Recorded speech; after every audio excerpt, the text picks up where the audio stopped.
Right, professor Malleshwar గారు మనతో join అయ్యారు. Welcome sir. So how do you see this? First of all Jubilees గురించి మాట్లాడదాం. సో కాంగ్రెస్ 3 రౌండ్లు పూర్తయ్యేసరికి 3000 పైచిలకు ఓట్లతో ఆధిక్యంలో ముందుకెళ్తోంది. ఇదే కంటిన్యూ అవుతుందా? దాదాపు 10 రౌండ్లలో మొత్తం పూర్తిగా తేలిపోనుంది. 58 అభ్యర్థులను ఇక్కడ నిలబెట్టారు. 42 టేబుల్స్ని అక్కడ ఏర్పాటు చేశారు. 10 రౌండ్స్ అని చెప్తున్నారు. How do you see that sir? ముందుగా ప్యానల్లో ఉన్నటువంటి పెద్దలకు నమస్కారం.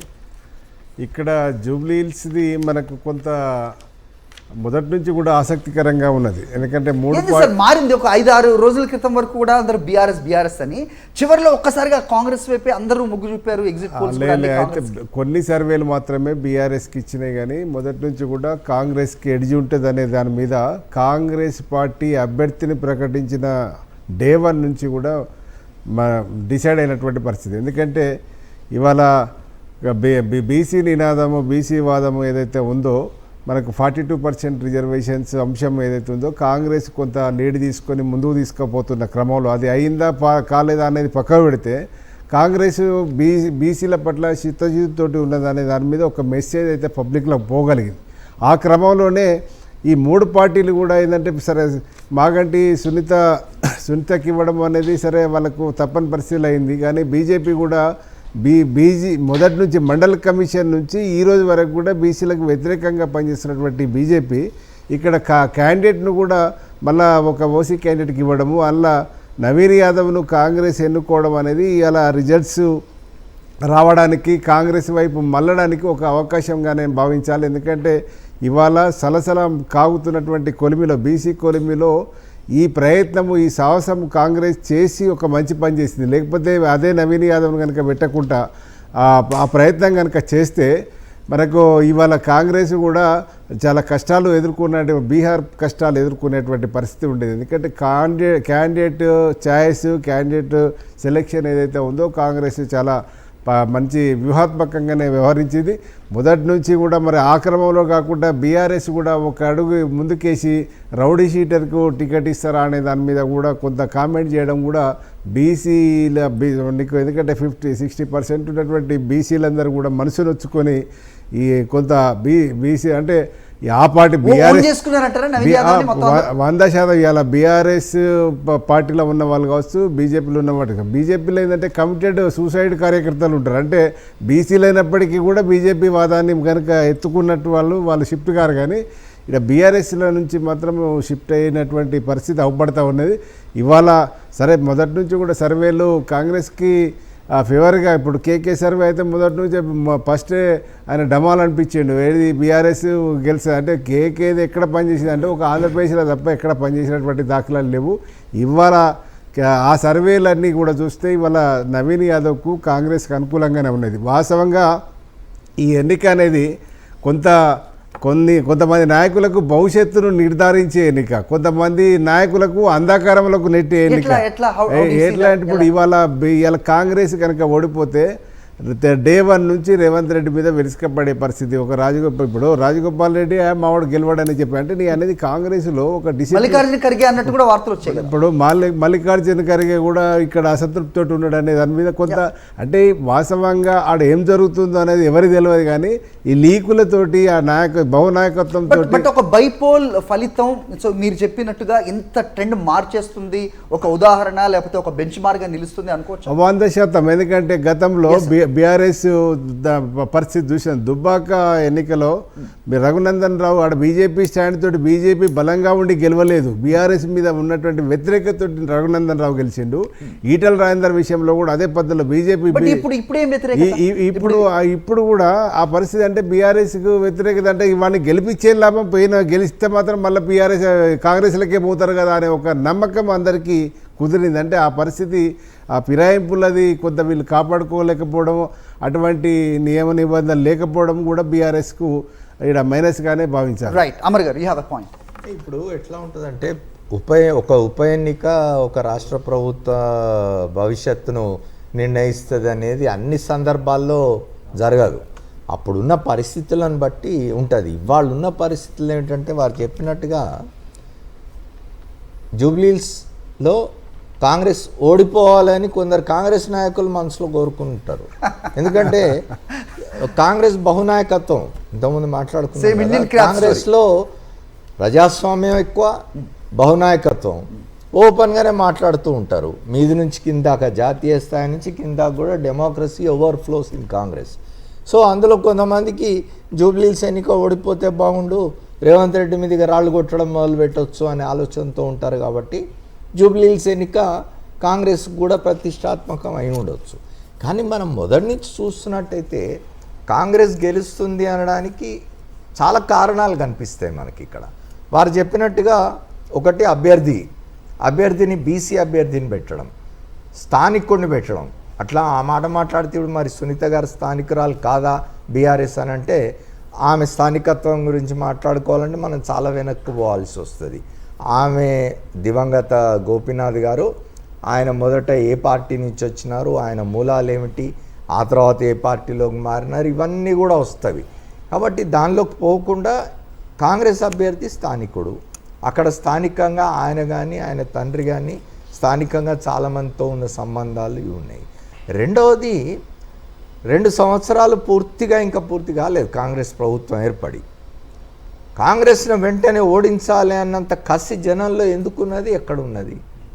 ఇప్పటికి ఇంకా అయితే రాలేదు. ఇంకో 2 సంవత్సరాలు పోతే ఏమన్నా, ఇంకో సంవత్సరం పోతే అట్లాంటి సెంటిమెంట్ రాజకీయాలు మారిపోయాయి సార్. ఇప్పటికైతే గోపీనాథ్ గారు సతీమణి ఇప్పుడు నిలబడ్డారు కదా, సో అలా ఏం ఉండదా సార్? ఒకటి మీరు చూడండి, తెలంగాణ రాష్ట్రం ఏర్పడిన తర్వాత ఇప్పటివరకు జరిగిన ఉప ఎన్నికలన్నింటినీ మీరు బేరీజ్ వేయండి, మీరు వాటి గురించి చర్చించండి. వాటిల్లో చాలా వరకు సెంటిమెంట్ పనిచేయని సందర్భాలే. మన ఖమ్మం జిల్లాలో పాలెం నుంచి రామరెడ్డి వెంకటరెడ్డి గారు చనిపోతే వారి భార్య నిలబెడితే ఓడించినారు. హుజురాబాద్లో ఏం జరిగింది? ఆయన ఈటల రాజేందర్ని అన్సెర్మోనియస్గా, మీరు ఒక మంత్రి పనితీరు మీకు నచ్చకపోతే, ఓ మంత్రి ముఖం మీకు నచ్చకపోతే ఆయన మంత్రివర్గం నుంచి తప్పించవచ్చు. ముఖ్యమంత్రి కాదు, ముఖ్యమంత్రికి ఆ నిర్ణయాధికారం ఉంటుంది. ఎవరిని మంత్రివర్గంలోకి తీసుకోవాలి, ఎవరిని తీసేయాలి అనే అధికారం ఆయనకు ఉంటుంది ముఖ్యమంత్రికి. అట్లా కాకుండా ఆయనని బహిష్కరించి ఆయన మీద కేసులు పెట్టి ఇవన్నీ చేస్తే అక్కడ సింపతి పని చేసింది. రైట్. అట్లా మీరు దుబ్బాక పోండి, రామలింగారెడ్డి జర్నలిస్ట్ మిత్రుడు, ఆయన పాప శాసనసభ్యుడిగా పనిచేసినాడు. ఆయన అకాల మరణం చెందితే ఆయన భార్యను నిలబెడితే రఘునందన్ రావు గెలిచినారు. అక్కడ బీజేపీ అసలు ఏమన్నా ఉన్నదా? బీజేపీ అక్కడ బీజేపీకి 4,000 ఓట్లు 5,000 ఓట్లు కూడా వచ్చే పరిస్థితి లేని చోట రఘునందన్ గెలవడానికి కారణం ఏమిటి? అక్కడ కూడా సింపతి పని చేయలేదు. తాజాగా మీరు మన కంటోన్మెంట్ తీసుకున్నట్టయితే సాయన గారి కూతురు చనిపోతే శాసనసభ్యురాలు, ఆమె చెల్లెల్ని నిలబెడితే కూడా గెలవని పరిస్థితి కాంగ్రెస్ గెలిచింది. సో సానుభూతి రాజకీయాలు తెలంగాణలో అంతగా పని చేయలేదు. అక్కడ అభ్యర్థులను బట్టో పార్టీలను బట్టో జరిగింది తప్ప సానుభూతి రాజకీయాలు పనిచేసినాయి అనుకుంటే పొరపాటు. నిన్నటి రోజున బీఆర్ఎస్ కూడా జూబ్లీహిల్స్లో సానుభూతి కోసం ఆయన పెట్టింటే పప్పులో కాలేసినట్టు. ఎందుకంటే ఇవాళ బీఆర్ఎస్ చాలా జాగ్రత్తగా ఉండాలండి. బీఆర్ఎస్ పరిస్థితి ఏమిటి అని అంటే 2023లో ఓడిపోయిన తర్వాత, అధికారం కోల్పోయిన తర్వాత 2024లో జరిగిన లోకసభ ఎన్నికల్లో ఆత్మహత్య చేసుకున్నది ఆ పార్టీ. మొత్తం తన స్థానాలు తనకు వచ్చే అవకాశం ఉన్న స్థానాల్ని కూడా బీజేపీకి అప్పగించేసి ఆత్మహత్య చేసుకున్నది. దానికి నేను ఎందుకు మాట్లాడుతున్నా అంటే ఆ మాట ఎందుకంటే చాలా సీరియస్ మాట అది. ఎందుకంటున్నా అంటే మెదక్ జిల్లాలో మెదక్ పార్లమెంట్ ఓడిపోయినారు. ఆ పార్లమెంట్లో ఎవరెవరు ఉన్నారు? కేసీఆర్ గారి నియోజకవర్గం, హరీష్ రావు ఇవాళ is a joint leader. Correct. ఎవరు ఒప్పుకున్నా ఒప్పుకోకపోయినా పార్టీలకు అతీతంగా అతను పాపులారిటీ ఉన్న, ప్రజామోదం పొందిన, పెద్ద ఎత్తున ప్రజాదరణ ఉన్న నాయకుడు ఆ పార్టీలో. ఆయన నియోజకవర్గం ఉన్నది. అందులో కేసీఆర్ నియోజకవర్గం ఉన్న చోట కూడా లోక్సభ ఓడిపోయింది. అంటే ఇవాళ ఏ స్థితిలో ఉంది. ఆ తర్వాత కాలంలో ఈ 1.5 yearsగా కేసీఆర్ గారు బయటికి రావడం లేదు. ఇవన్నీ కూడా మైనస్ పాయింట్స్ ఉన్నాయి. కాబట్టి బీఆర్ఎస్ గ్యాంబ్లింగ్ చేయకుండా కరెక్ట్ క్యాండిడేట్ని ఎవరినని పెట్టి ఉండాల్సింది. ఓ బీసీ క్యాండిడేట్ పెట్టి ఉండాల్సింది. అక్కడ సింపతి అనేది చూడకుండా ఆమెకి ఇంకేదైనా సాయం చేయాలనుకుంటే గోపీనాథ్ కుటుంబానికి చేసి ఉండాల్సింది. అనవసరంగా ఆమెను స్కేప్ గోట్ చేసినారనేది నా అభిప్రాయం. రైట్. రైట్ సార్, ఒకవేళ ఇదే కంటిన్యూ అయితే, ఈ ట్రెండ్ కంటిన్యూ అయితే కనుక బీఆర్ఎస్ ఓడిపోవడానికి గల కారణాలు ఏంటి అనేది విశ్లేషిస్తున్నారు సీనియర్ పాత్రికేయులు ఇక్కడ ఉన్నారు, అనలిస్టులు కూడా ఉన్నారు. చూస్తున్నాం, ఒక్కసారి స్క్రీన్ మీద ఫైర్ చేయండి PCR. So Jubilee hills counting ఫలితాలు ఏ రకంగా ఉన్నాయో ఒకసారి చూద్దాం. సో జూబ్లీ హిల్స్ ఎన్ని రౌండ్లు కంప్లీట్ అయ్యాయి, ఎంత ఆధిక్యంలో కాంగ్రెస్ కొనసాగుతుందో ఒకసారి చూసే ప్రయత్నం చేద్దాం. రైట్, సో బీఆర్ఎస్ 17,473 పోలింగ్ అది కౌంట్ అయితే, కాంగ్రెస్కి 18,602 ఓట్లు ఇక్కడ కౌంట్ అయిన సిచ్యువేషన్ మనం చూస్తున్నాం. తొలి రౌండ్లో కాంగ్రెస్కు 47 ఓట్ల ఆధిక్యం ఉంటే, పూర్తిగా 8,911 ఓట్లు కాంగ్రెస్కు కౌంట్ అయిన సిచ్యువేషన్. తొలి రౌండ్లో బీఆర్ఎస్ 8,864, బీజేపీకి 2,167 ఓట్లు వచ్చిన ట్రెండ్ మనం గమనిస్తూ ఉన్నాం. జూబ్లీ హిల్స్ ఉప ఎన్నిక ఫలితాలు చూస్తుంటే 17,473 ఓట్లు బీఆర్ఎస్కి కౌంట్ అయ్యాయి, కాంగ్రెస్కి 18,602 ఓట్లుంటే బీజేపీకి 2,167 ఓట్లుగా ఇక్కడ మనకు కనిపిస్తుంది. Yeah Gaurishankar garu, so do want add something to that Amar garu చెప్పిన? ఇప్పుడు మనకు జూబ్లీ హిల్స్ సెలెక్షన్స్కి ఐ బీన్ ఫాలోయింగ్, మనకు లాస్ట్ ఫ్రెండ్స్ కూడా చాలా మందితో మాట్లాడుతూ ఉన్నాం. ముఖ్యమంత్రి Revanth Reddy garu campaign last final స్టేజెస్లో క్యాంపెయిన్ ఏది పెట్టాడో, కాంగ్రెస్ పార్టీ వస్తేనే మీకు లాభం అవుతుంది, కాంగ్రెస్ పార్టీ గవర్నమెంట్లో పవర్లో ఉంది, మీకు బెనిఫిట్ అవుతుంది, మీకు రేషన్ కార్డులు వస్తాయి, మీ ఇల్లు స్థలాలు వస్తాయి, రకరకాల ప్రామిసెస్ ఉన్నాయి అని వాళ్ళ ప్రామిసెస్ కాకుండా కూడా జనరల్గా దాని ఏమైనా కాంగ్రెస్ పార్టీ ఉంటే గవర్నమెంట్ మీకు సపోర్ట్ ఇస్తే మీకు బెనిఫిట్ అవుతుంది. బైపోల్ అది. మల్లేశ్వర్ గారు చెప్పారు, బీసీ అనేది చెప్పారు, అమర్ గారు చెప్పారు క్యాండిడేట్ ఎవరిని పెట్టుంటే బాగుండేది అని. ఒకటి ఇప్పుడు కన్వెన్షనల్ పాలిటిక్స్గా చూడాల్సిన అవసరం ఉంటుందా? కాంగ్రెస్ ఒక చివరి నిమిషంలో అజరుద్దీన్ని మంత్రి చేయడం కానీ, లేకపోతే అక్కడ ఎవరు మెజారిటీ ఉన్నారు, అటు బీసీలు ముస్లింలు ఎక్కువగా ఉండే ప్రాంతం కాబట్టి ఇటు వెళ్తుందా? అఫ్ కోర్స్ ఖమ్మం ఓట్లు కూడా దాదాపు ఎక్కువగానే ఉంటాయి అక్కడ. ఏది పని చేసింది నిజంగా ఓటర్? అజరుద్దీన్ అంటే డిఫరెంట్గా జనరల్గా మనకు పర్సెప్షన్ ఏంటంటే నీజర్ రియాక్షన్, రేపు మైనారిటీ ఓట్స్ కూడా మనకు బెనిఫిట్ అవుతుందండి. రాత్రి Azharuddin MLA card MLC card vote చేసి ఒక ఫేస్ ఉంటుంది, ముస్లిం ఫేస్ ఉంటుంది, మనకు రేపు మినిస్టర్ చేస్తాం మేము చూడండి. పొలిటికల్ గా డైనమిక్స్ అన్ని మారిపోతున్న క్రమం మనం ఆల్ ఇండియాలో చూస్తున్న క్రమంలో is it something like voter will still look at that convention politics? అంటే ఓటర్స్ అల్టిమేట్లీ ఏం చేస్తారు, మనకి ఏ పార్టీకి ఓట్ వేస్తే మనకు బెనిఫిట్ అవుతుంది.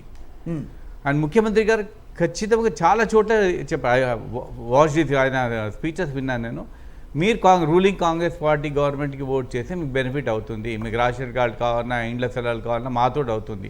బీఆర్ఎస్కి వేసి ఓట్ వేస్తాం, బీజేపీకి ఓట్ వేస్తాం, ఏం లాభం?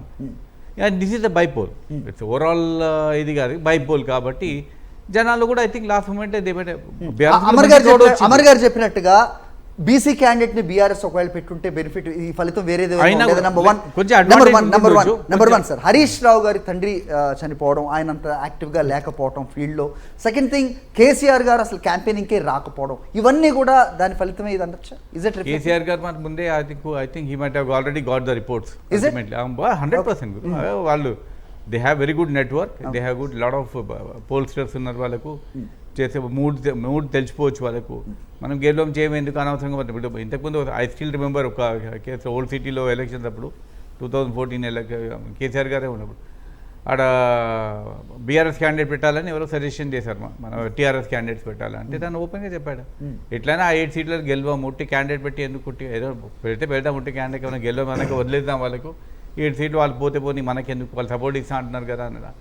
జనరల్లీ ఏంటంటే ఇక్కడ డిఫరెంట్గా ముఖ్యమంత్రి గారు ఏదైతే క్యాంపెయిన్ పెట్టారో అది లాస్ట్ మూమెంట్లో బాగా ఎఫెక్ట్ అయింది. అది అంటే పబ్లిక్లో కూడా దో దేర్ వ్యతిరేకత ఉంటే గవర్నమెంట్ మీద వ్యతిరేకత ఏంటంటే మాకు స్కీమ్స్ రావడం లేదు, మాకు రేషన్ కార్డులు ఇవ్వలేదు, జనరల్గా మాకు ఇండ్ల స్థలాలు ఇవ్వాలి, 2 BHK రాలేదు,